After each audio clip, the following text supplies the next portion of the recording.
छत्तीसगढ़ में इन दिनों हड़तालियों की वजह से सियासी माहौल गरमाया हुआ है।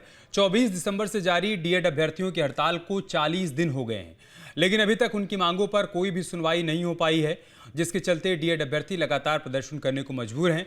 अभ्यर्थियों ने हर तरह का प्रदर्शन कर लिया है, यहां तक कि अभ्यर्थियों ने शिक्षा मंत्री के बंगले का घेराव भी कर लिया, लेकिन इसके बावजूद सरकार की तरफ से कोई सुनवाई नहीं हुई और न ही बातचीत के लिए कोई पहल की गई है। वहीं छत्तीसगढ़ में मिड डे मील की रसोइयों ने भी प्रदेशव्यापी हड़ताल कर दी है। प्रदेश भर के करीब 86,000 मिड डे मील रसोइयों की हड़ताल पर चले जाने से रसोइया संयुक्त संघ के सदस्य अपनी 3 सूत्री मांगों को लेकर अनिश्चितकालीन हड़ताल पर हैं, जिनमें ज्यादातर महिलाएं हैं। वहीं तूता अभनपुर ब्रिज पर चक्का जाम कर तोड़फोड़ को लेकर पुलिस ने बड़ा एक्शन लिया। पुलिस ने रसोइया संघ के 500-600 सदस्यों पर एफआईआर दर्ज कर ली है। छत्तीसगढ़ के सरकारी स्कूलों में मध्याह्न भोजन बनाने वाले हजारों रसोइये प्रतिदिन 66 रुपये मानदेय पाते हैं। इनकी मांग है कि इसे बढ़ाकर 400 रुपये प्रतिदिन कर दिया जाए। अधिकांश रसोइया महिलाएं हैं, जिनमें की बड़ी संख्या में ग्रामीण और आदिवासी क्षेत्रों से आती हैं।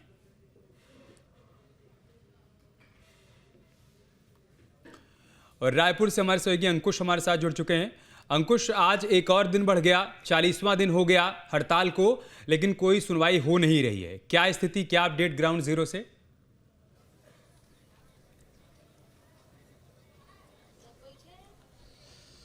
देखिए, बिल्कुल जिस तरीके से अब लगातार दिन बढ़ रहे हैं वैसे वैसे परेशानियां जो हैं वो बढ़ती जा रही हैं। चाहे हम रसोइया संघ के सदस्यों की बात करें, चाहे डीएड संघ के सदस्यों की बात करें।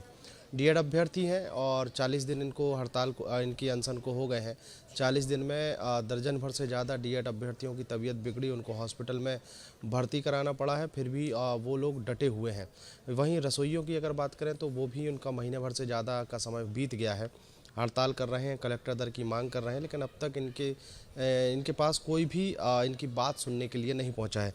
तस्वीर दिखाने की कोशिश करूंगा कि राजधानी रायपुर के ये धरना स्थल की तस्वीरें हैं, जहां पर अभी भी रसोइया संघ के जितने भी सदस्य हैं, चाहे वो महिला सदस्य हों चाहे वो पुरुष सदस्य हों, बड़ी तादाद में यहाँ पर डटे हुए हैं और लगातार इस कोशिश में है कि शायद उनकी कोई मांग सुनने के लिए यहाँ पर पहुँचे। और सिर्फ और सिर्फ कलेक्टर दर और दो छोटी छोटी सी मांग, मतलब अगर हम देखें मानवीय दृष्टिकोण से देखें तो महज बहुत छोटी सी मांग कर रहे हैं और उसके बाद भी इनकी मांग पर अब तक कोई सहमति नहीं बनी है। कितने दिन हो गए हैं आज और आज तक कोई बात नहीं बन पाई? आज रसोइया संघ का 36वां दिन है और अभी तक तो शासन प्रशासन से हमारे पास कोई भी प्रतिनिधि या कोई मैसेज नहीं आया है कि हमसे बात करने के लिए। आप लोगों के हड़ताल के दौरान 2 महिला सदस्य आप लोगों के संगठन की रही हैं, जिनकी जान भी चली गई, उसके बाद भी प्रशासन के कानों पर जूं नहीं रौंग रही है। जी देखो, हम लोगों ने आज लगभग 36 दिन तक बैठे हैं और 36 दिन के दरमियान में हमारे 2 साथियों की जान भी चली गई, लेकिन सरकार अब तक सुध नहीं ले रही है। ना सरकार के किसी भी अधिकारी कर्मचारी को अब तक हमारे पास में बात करने को नहीं भेजा है, ना देखने को नहीं भेजा है। लेकिन पता नहीं सरकार क्या चाहती है कि रसोइया का संबंध में किसी प्रकार का विचार करने की उनकी तैयारी नहीं है, न उनके मानदेय में वृद्धि करने की मंशा नहीं है। अब हम बार बार सरकार से निवेदन प्रार्थना करते हैं कि हमको कम से कम कलेक्टर दर पर मानदेय दिया जाए बोल के, लेकिन सरकार किसी भी तरह से बात करने को तैयार नहीं है, ना हमसे चर्चा करने को तैयार नहीं है। तो मैं सरकार से यही निवेदन करना चाहता हूं कि आज की जो महंगाई स्थिति परिस्थिति में जो हमारा दयनीय स्थिति बहुत चरमरा चुकी है और इसी बीच में जो माताएं जो ख़त्म हो चुकी है, तो उनके परिवार को कम से कम 5-5 लाख की मुआवजा दिया जाए। देखिए, मुआवजे की आप लोग मांग कर रहे हैं। दूसरी महत्वपूर्ण बात यह है कि 66 रुपये पर डे के हिसाब से आप लोग काम कर रहे हैं। अब 36 दिन बीत गए, अब तक तो कोई बात नहीं बनी है।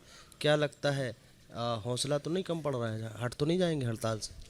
जी, हम हटेंगे नहीं। हम 66 रुपये की मजदूरी काम करने वाले हमारे छत्तीसगढ़ के सीएम साहब जहाँ भी जाएंगे, जिस भी जिला में जाएंगे, वहाँ मेरा आदमी हर कोना कोना में रसोइया है, वहाँ तक हम मांग पत्र लेकर जाएंगे, उसके पीछे पीछे जाएंगे। कहाँ जाएंगे? हम धरना प्रदर्शन को समाप्त करने वाले नहीं हैं, हार मानने वाले नहीं हैं।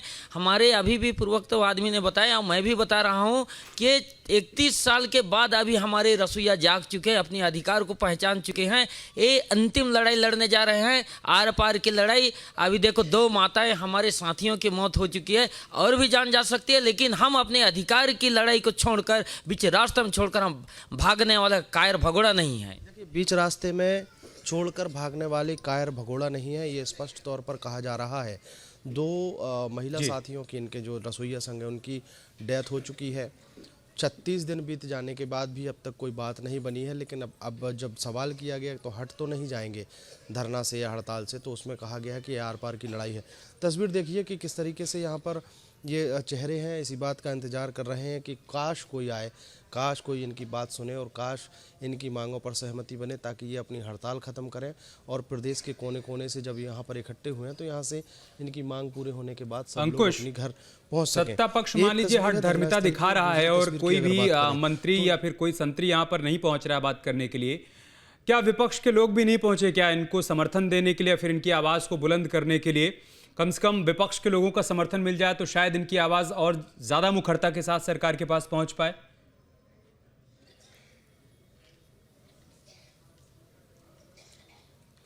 देखिए, जहाँ तक मुझे याद है कि विपक्ष का समर्थन ऑलरेडी मिल चुका है। कांग्रेस ओके। पार्टी के प्रदेश अध्यक्ष दीपक बैज इस मंच पर पहुंच चुके हैं और पहुंचकर उन्होंने सबसे बातचीत की है और बातचीत करने के बाद इनको समर्थन दिया। एक बार और सवाल कर लेते हैं, विपक्ष से कोई आया था आप लोगों का समर्थन करने, कोई भारतीय जनता पार्टी के अलावा कोई दूसरे राजनीतिक दल से? जी, अभी तो ऐसे कोई नहीं आए थे। अभी बीच में 10 से 15 दिन के पहले कांग्रेस से एक दीपक बैज आया था। दीपक बैज कांग्रेस के प्रदेश अध्यक्ष हैं। जी जी जी, वो आया था, हमको समर्थन दिया और समर्थन देकर वो चला गए। और उन्होंने स्वीकार भी किया कि हमारी भी सरकार 5 साल तक छत्तीसगढ़ में था, अब हमसे भी गलती हुआ, हम भी जो जितना देना था उतना नहीं दे पाए, इसलिए दोनों हाथ जोड़कर संगठन के सामने में अपना गलती स्वीकार किया कांग्रेस ने।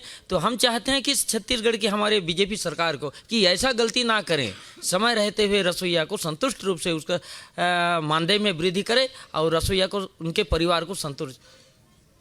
इस समर्थन इनको विपक्ष के तौर पर मिल चुका है। कुछ महिलाओं से बात करने की कोशिश करेंगे, कैसे कट रहा है यहाँ समय? सर, यहाँ हमको बहुत परेशानी झेलना पड़ रहा है, क्योंकि यहाँ कुछ भी व्यवस्था नहीं है, पानी का भी सुविधा नहीं है, टॉयलेट के लिए भी हमको बहुत दूर जाना पड़ता है और सभी यहाँ कोई स्वस्थ नहीं है, सभी का स्वास्थ्य खराब है। 36 दिन से हम अपने घर परिवार, अपने बच्चों को छोड़कर यहाँ पे बैठे हैं धरना इस पर, लेकिन सरकार हमारी कुछ भी अनसुना कर रही है हमारी बातों को। और हम कलेक्टर दल चाहते हैं सर, हम कैसे जीवन यापन करेंगे? 66 रुपये में, आज की महंगाई में हम कुछ भी नहीं खरीद सकते। बहुत ही हमारी स्थिति ठीक नहीं है सर। बिल्कुल, वाकई रुआं से, गले से ये आवाज़ जो निकलती है वो सिर्फ यही कह रही है कि उनकी मांग पूरी जाए। कौन कौन है घर में, कितने लोग वहाँ घर में हैं और यहाँ कितने लोग हैं? मोर 3 बेटा है, कमा नहीं सके मन हा, छोटे हैं मोर, और का कथे मोर सियान रही थे गुजर गए हैं, तो मैं अकेला कमाने वाला हूँ घर में। अब घर परिवार कैसे चलाऊँ? 66 रुपया रोजी सर हैं, सरकार सुनबे नहीं करे हमार बात ला, तो यहीं मर जान का हमन, और 2 बहनी मर गए, चल दिन तो हमू मन मर जात हन यहीं हैं। तो सरकार के पास जाए के बात जाए और सरकार हा सुने हमार बात ला, और जो कलेक्टर रोजी है वो ला दे हमला। देखिए, एक ही मांग है, कलेक्टर दर पर इनकी जो मानदेय है उसको देना चाहिए। और भी महिलाएं हैं, आप कौन कौन है घर में, यहाँ कैसे जीवन यापन गुजार रहे हैं आप? हम बहुत कष्ट भोग रहे हैं सर। यहाँ हम लोग खाने पीने के लिए, पानी वानी के सबके दुख, हम 66 रुपया रोजी में कैसे जीवन यापन करबो सर? हम लोग कलेक्टर दर दे दे, हम यहाँ से चले जाएंगे। आपकी भी आपको क्या लगता था कि धरना देंगे, हड़ताल करेंगे तो आपकी मांग पूरी हो जाएगी? हम लोग तो वैसे सोच के बैठे हैं, जब तक मांग पूरा नहीं होगा, कलेक्टर दर्द नहीं देगा, तब तक नहीं जाएंगे, भले मर जान, हमारी जान भी चले जाए। देखिए, जिस तरीके से बातचीत में जो सार निकल के आता है वो यही है कि अब स्थिति ऐसी है कि एक रास्ता अख्तियार कर लिया है, लेकिन उस रास्ते पर चलने के बाद अब इनको पता नहीं है कि मंजिल कहाँ है। मंजिल वही है, सरकार आए, प्रशासन आए, अधिकारी आए, इनसे बातचीत करें, इनकी बातचीत और समाधान निकालें। देखिए, बिल्कुल अंकुश, जरूरी अगर नहीं है संभव कि हो इनकी पाए तो मांगों आप को पूरा कर दिया जाए। डीएड अभ्यर्थियों के और पास भी पहुंचिए, उनसे भी बातचीत करिए, क्योंकि उनकी भी तबीयत खराब हो रही है, उनका भी इंतजार बढ़ता जा रहा है, उनकी हड़ताल को भी 40 दिन हो गए हैं।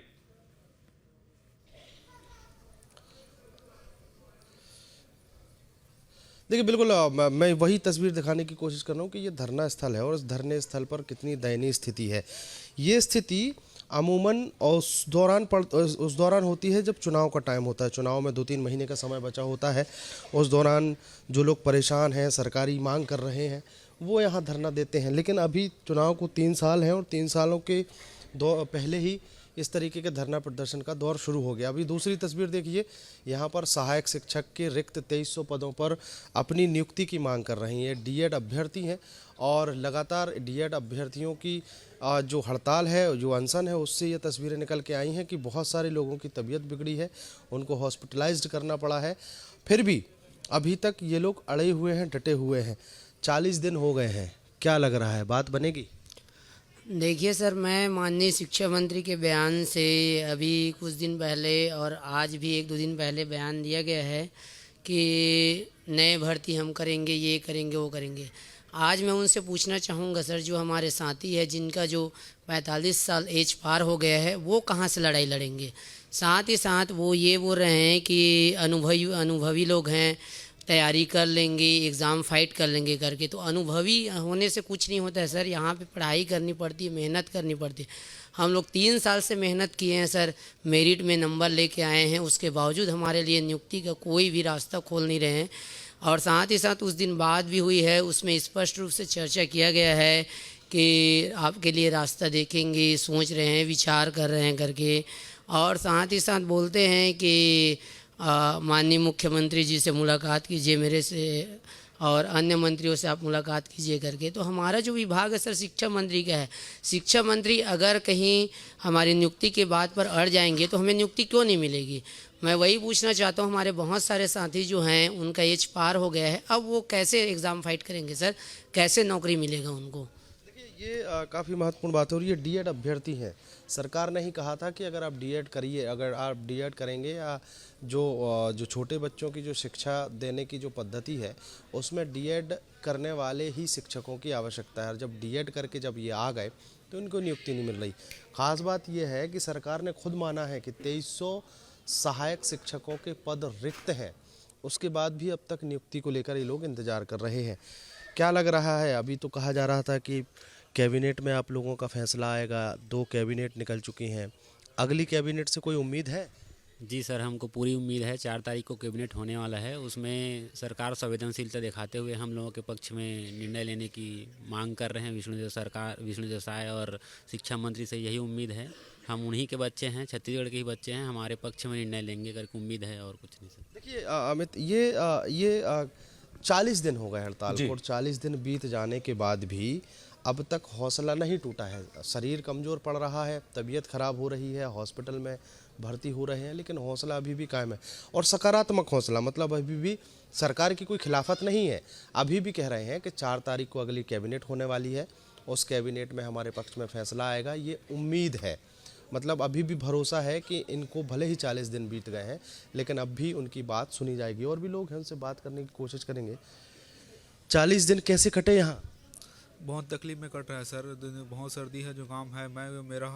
मैं खुद 4 बार बीमार पड़ चुका हूँ सर, अभी भी मुझे ऐसा लग रहा है सर, सर्दी है, जुकाम है। पूरी 40 दिन बहुत मुश्किल से कटा है सर। देखिए ये अमित, ये लड़के हैं और ये पुरुष हैं, ये तो कैसे भी करके किसी भी माहौल में थोड़ा सा अपना एडजस्ट हो जाते हैं, लेकिन सबसे ज़्यादा परेशानी होती है लड़कियों को, महिलाओं को, और वो भी यहाँ पर डटी हुई हैं। वो भी अभी इंतजार कर रही हैं कि उनकी मांग पूरी हो। एक अभ्यर्थी हैं सर, ये तबीयत खराब है क्या? सर हाँ सर, तबीयत खराब है इनका।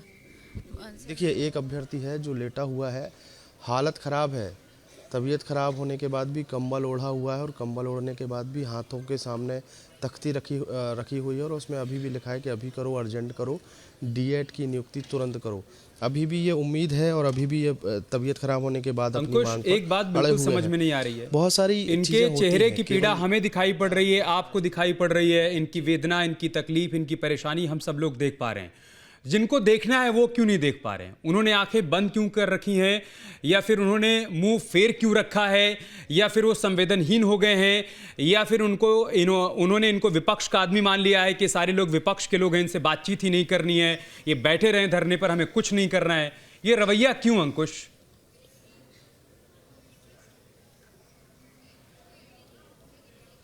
बिल्कुल, सवाल वाजिब है और सवाल भी इन्हीं लोग से करते हैं। देखिए, आप लोग 40 दिन से हड़ताल पर बैठे हैं, धरना दे रहे हैं। आप लोगों की सिर्फ एक नियुक्ति की मांग है। आप लोगों की परेशानी हम लोगों को दिख रही है, सब लोगों को दिख रही है, सरकार को क्यों नहीं दिख रही? क्या कोई मिसकम्युनिकेशन है? क्या अधिकारी सही बात मंत्रियों तक नहीं पहुंचा पा रहे, सरकार तक नहीं पहुंच पा रहे? कारण क्या मानते हैं मांग पूरी ना होने का? कारण कुछ नहीं है सर, कारण वो सरकार ही बता सकते हैं कि क्या हम लोग के साथ बस जुमलाबाजी करना चाहते हैं या क्या करना चाहते हैं, या युवाओं का सिर्फ शोषण करना चाहते हैं वो। हम लोग ये बताइए सर, अनुभव होने से कुछ होता है। जब हमने घेराव किया, पेरेंट्स को बुलाया, पहली बार तो हमें खदेड़ा गया, दूसरी बार हम अपने पेरेंट्स से मिले, लेके गए वहाँ पे, तो वो खुद आके बोले और 40 मिनट हम लोग का डिस्कशन भी हुआ, तो उन्होंने खुद आश्वासन किया कि 100% आप लोग की नियुक्ति होगी। तो ये क्या है भाई बयानबाजी में कि हम नया भर्ती निकालेंगे, ऐसा होगा, अनुभव ही है। तो बताइए सर, मेरे 2 बच्चे हैं, ऐसे कई और महिला है जिनके पेरेंट्स नहीं हैं। एक तो ऐसी मैडम है जिनके पेरेंट्स नहीं है, फिर भी वो ले दे के पढ़ाई की है सर, आदिवासी है वो, और उनके 3 भाई बहन है उसके पीछे, तो उन लोग कैसे करेंगे? मेरे 2 बच्चे हैं, मेरे घर का कंडीशन मैं ही जान सकती हूँ, या तो आए वो सरकार को देखे 1 मिनट में कि मेरे घर में कैसे कैसे हैं। मेरे 2 सास ससुर इतना बुजुर्ग हो चुके हैं सर, और मेरे 2 बच्चे हैं, मेरे पति मजदूरी कर करके पढ़ाए। अब मैं बताइए, मैं क्या एग्जाम बस फाइट करते रहूँ कि मेरे और ज़िंदगी में और भी समस्या है उसको हल करूँ मैं? देखो, कठिन परिस्थितियों में पढ़ाई की है और कठिन परिस्थितियों को पार करने के बाद यहाँ तक पहुँचे हैं, और यहाँ तक पहुँचने के बाद भी हक जो है वो सरकार के हाथों में है कि इनको ये चिंताजनक है, सहायक शिक्षकों ये चिंताजनक है, और ये बहुत हैरान परेशान करने वाली तस्वीर है जो सवाल खड़े कर रही है कि सिस्टम इतना उदासीन क्यों हो गया है, सरकार इतना संवेदनहीन क्यों हो गई। अंकुश, समय का अभाव है, मुझे आपको रोकना पड़ेगा। बहुत बहुत शुक्रिया आपका हमारे साथ जुड़ने के लिए और तमाम तस्वीरें, तमाम जानकारियां हम तक हमारे जरिए दर्शकों तक पहुंचाने के लिए, क्योंकि सरकार तक तो ये सब कुछ नहीं पहुंच पा रहा है। अगर पहुंच रहा होता तो ये स्थिति नहीं होती। बहुत शुक्रिया।